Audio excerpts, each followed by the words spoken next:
Pour nous donner plus d'éclaircissements concernant les événements politiques les plus marquants de l'année 2023 et aussi pour commenter la position de la Corée du Nord, nous avons le plaisir d'avoir en ligne Dr Amr Saleh, professeur d'économie politique.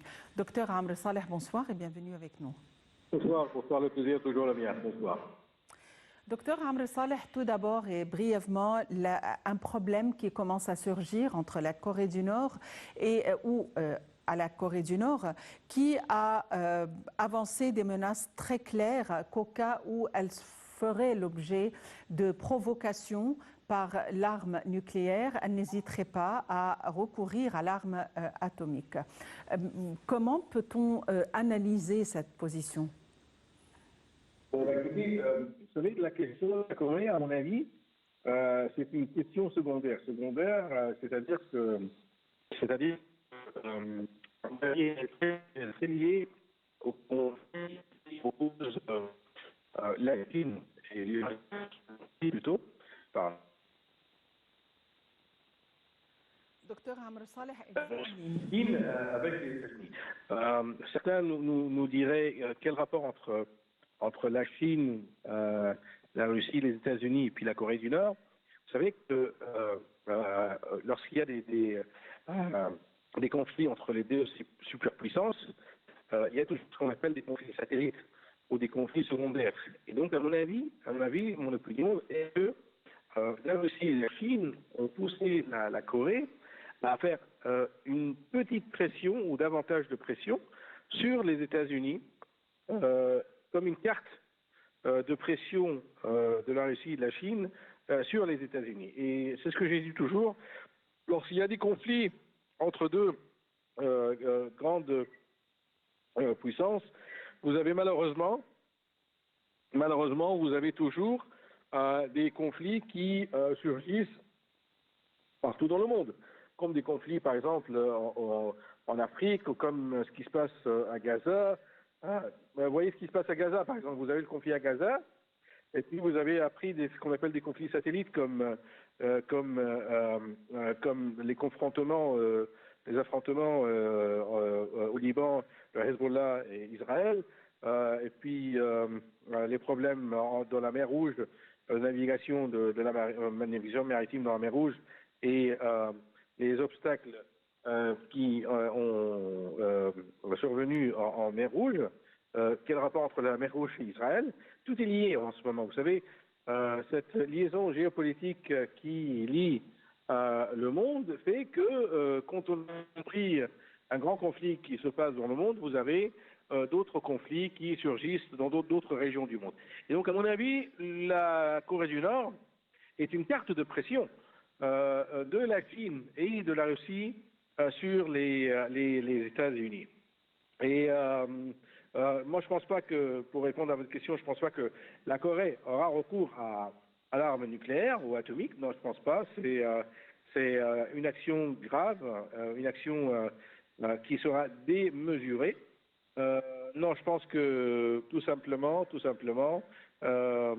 comme je vous l'avais dit, c'est une pression de la Corée du Nord sur les États-Unis et puis sur le partenaire stratégique.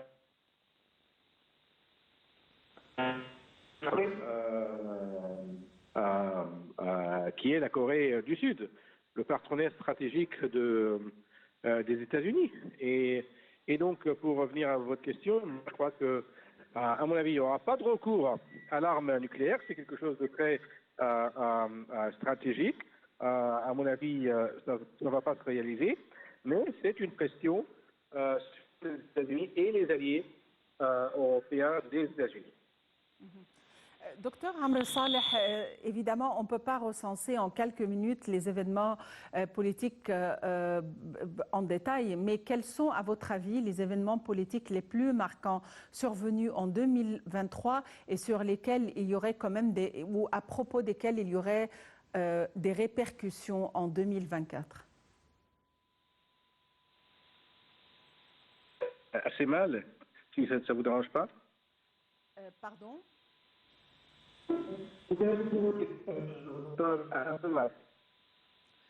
J'ai du mal à vous écouter. Apparemment, il y a là un problème de réseau. Je ne sais pas si c'est votre téléphone ou c'est la connexion avec le studio. Est-ce que Moi, vous je vous entends très m'entendez? bien, mais si vous pouvez répéter votre question, D'accord. je serai ravi, s'il vous plaît. On ne peut pas recenser en détail les événements politiques les plus marquants en quelques minutes, mais à votre avis, quel est l'événement politique le plus marquant survenu en 2023 et qui aurait des répercussions jusqu'en 2024, que ce soit en Égypte ou n'importe où dans le monde? Écoutez, c'est vrai de dire que c'est le conflit entre Israël et les Palestiniens. La guerre de Gaza qui, à mon avis, sera un point marquant sur la stabilité du monde et de la région, non seulement de la région, mais du monde, au cours non seulement de 2024, mais je crois qu'au cours des prochaines années. Ce conflit ou cette guerre féroce et atroce et un somme de pertes civiles et non seulement très tragique, mais vraiment, je trouve pas les mots. C'est pas que c'est pas humain, mais c'est inimaginable. Et je crois que cette guerre, avec ces atrocités et ces en perte humaine, je crois que ça sera le Proche-Orient. Elle affecte déjà le Proche-Orient. Pour revenir à votre question, elle affecte déjà le Proche-Orient et affecte l'Égypte. Et aussi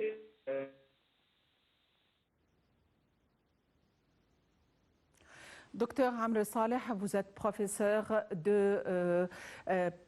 d'économie politique. Je vous remercie infiniment pour votre intervention. Évidemment, nous allons consacrer davantage d'émissions d'ici la fin 2023 qui sera là dans quelques jours. Et justement, et comme d'habitude, nous recensons les événements politiques et économiques les plus marquants, que ce soit dans notre pays, dans notre région, sur notre continent ou au monde. Merci de nous avoir suivis. Très bonne fin de soirée à tous et à la prochaine.